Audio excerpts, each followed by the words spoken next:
Hello friends, it's Nancy from Astrology and Angel Mediums today with another deck review. I have come to realize that I have been doing a lot of deck reviews on my tarot decks, but this was another one that I wanted to do a review for because I have used it so much and I feel like I have really gotten to know the deck and that I think it'd be a good one to add to the current videos that I've added onto my channel. So today I'm going to be talking about the Rosebud Tarot, and this one is by, I forgot, is her name on here? It's not on here. Oh, by Harper and Stillwell, I believe, or I think that's the publisher, actually.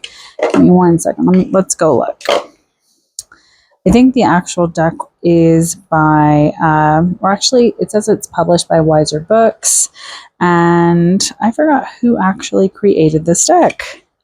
It's been a while. I don't really go into the book too much, so I'm trying to see if I can find the person's name. Doesn't have, okay, the authors. All right, so here we have Amanda Lee Stillwell and Diana Rose Harper. So I guess Amanda Lee Stillwell is the artist and Diana Rose Harper is the writer. So, all right, there we go. So Harper and Stillwell was correct. I actually purchased this copy from Barnes & Noble because I had seen some versions of it on Amazon, but it looked like it was a counterfeit deck. But I would recommend when you are purchasing decks to make sure that you're either purchasing from whoever has published the deck or directly from the artist. So I thought it was a really beautiful deck. I've become very fond of different collage style decks, and I loved that I wanted to have a deck that I could use for my guests, or sorry, my clients. I can't even talk today. For my clients, my in-person clients that I could kind of utilize. Now, I really love the Relative Tarot, but that has become like my own personal deck for my ancestral practices. And this had a similar vibe. And I like that it was more of a shorter deck because, again, I have small hands. So if we were to take like a traditional size deck, they're skinnier cards but longer, which I do tend to struggle to shuffle at times. So this is nice because it feels like I can just shuffle this a little bit easier. The cardstock is not super thick, but it is very nice. And I just love this kind of artwork. It's funky, it's inclusive, there's a lot of fun things. It's got like a vintage feel, but then also a little bit more modern interpretation of different things. And so I thought it'd be a really fun deck to add to my current collection and to utilize for my clients. So it comes with a just regular kind of clamshell, I guess it's clamshell box. And inside it says, question what you think you know. And so I just thought it was interesting. And it does have a fun little guidebook with it that has full picture or full color pictures inside with some information. But I don't really use the guidebook too much. I like to make my own and utilize kind of my own intuition when I'm using this book or this. I can't talk today. Mercury retrograde is eating me up right now, girls. So essentially, I like to kind of utilize what feels right for me at that moment. And I do like that they kind of rename certain cards. So I'm going to talk about those things. So the very first one is the Youth. This is going to be the Fool. We have the Mage, which is the Magician. The Life Giver, which is the Empress. The Elder, which is the Emperor. The Professor, which is the Hierophant. The Lovers is the Lovers. The Chariot is a Chariot. The Strength is Strength. The Seeker is the Hermit. The Wheel is just the Wheel of Fortune. Balance is Justice. The Hang-Up is the Hanged Man.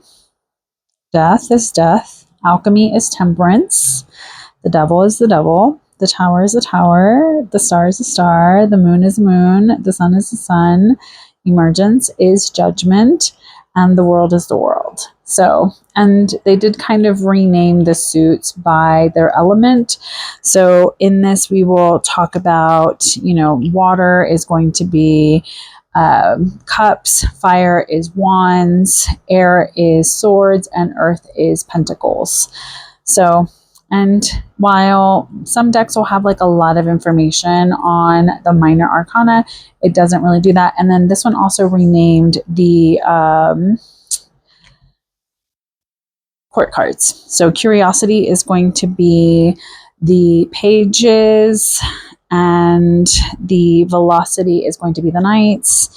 The generosity is going to be the queens, and sovereignty is going to be the kings of the court cards. So if you do get this deck and you're like, this is all renamed differently, that's why they did their own thing. So I'm just going to kind of, at this card, the decks are, oh my gosh, I cannot talk today. The deck is not in order. So I'm just going to kind of show you the cards so you guys can look and see. I just love the fun little artwork. It has a little bit of everything in here, which I do love as someone that, you know, wants to be much more inclusive in all of my practices. I wanted to have decks that show other people, not just what is typical, especially with the Rider-Waite deck. It can just be a little bit fun to have these other decks where we can see other people, people of color, different cultures, different, you know, time periods and things like that kind of added in. So I do feel like this is also a collage style deck, but I just love it. I think it's great. It's a wonderful deck for me to read with for guests or for clients. I can't talk today. And it allows me to connect to the images, but then also add a slightly different perspective as well, because I do love some of the changes that they've added or some of the additional kind of artwork and different things to just kind of help you connect to those cards. And I love that the lovers are two ladies in men's suits, and then the strength card. And I just think it's a beautiful deck. It's different. It is fun. I love that it's not the traditional deck size for tarot. It's a little bit different with it being more like an oracle card size. And it just has beautiful artwork. And I love that there's roses all over it. I love roses. So that was another reason why I was like, I need to get this deck.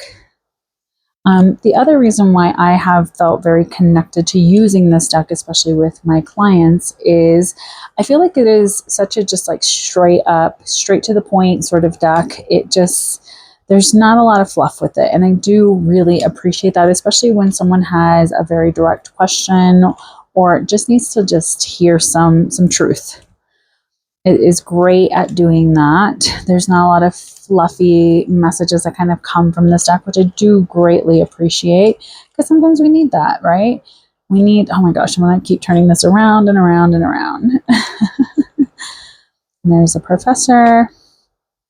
And I love this Four of Wands and this Four of Swords. And there's the Hanged Man, which I think is a fun little thing, especially when we look at the little crocodiles with the butterflies.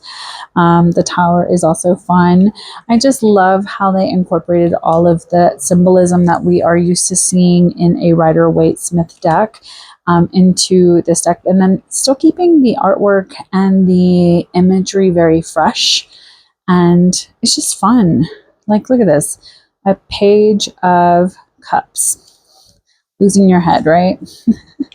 So there is a lot of this kind of fun energy that comes with this deck, and I just have really enjoyed it. I think it's great for any and all clients that I've had kind of sitting across the table from me, which I do really appreciate. I always want to be very inclusive in the work that I do and how I am doing it. So for me, I think that this deck is a fantastic one for me to utilize with my clients. I think it's great at just being very direct, but then also giving a lot of very clear and concise, guidance, while also being something that is easy to kind of cart around as well. I do like the smaller size. For me personally, I just think it's great. Now, is it small enough for me to throw it in my purse? Probably not. I usually use a mini deck or a bridge size deck in my purse for my tarot on the go. But let me know if you've ever heard of this deck. I'm sure you've probably seen me use it plenty of times in my reading videos on here. Let me know what you guys think. Is this a deck that you would purchase for yourself? And I do also, I forgot to mention, appreciate that the back of the cards are also reversible. So if you're someone like me that does read reversals, it's nice. So I don't feel like I am conscious of how I am pulling a card or what is coming out as much, because I've had people ask me like, well, how do you know if like something's meant to be reversed? And I'm like, I just kind of feel into it. But I know that whenever you're starting off and you're new, it can be a little bit confusing. So I do like the quality of this cardstock. There's no edges on it, but that's okay. I think when I get bold enough and brave enough, I may edge this in like a hot pink or something like this, like a mauve, to kind of make some colorful things, but I'm afraid I'm gonna like have it bleed on the actual edges of the cards. So let me know if you've heard of this deck. Let me know what you guys think of this deck. Is this a deck that you would add to your collection? Do you like collage style decks? For me, it's still pretty new how I have been adding some of these into my collection, and I'm becoming very fond of the artwork and also the opportunities that I've seen within this kind of art style. So have a good one. Thank you for joining me, and let me know if there's a deck that you would like me to review. Maybe I already have it in my collection and have been using it. So bye. And as always, make good choices.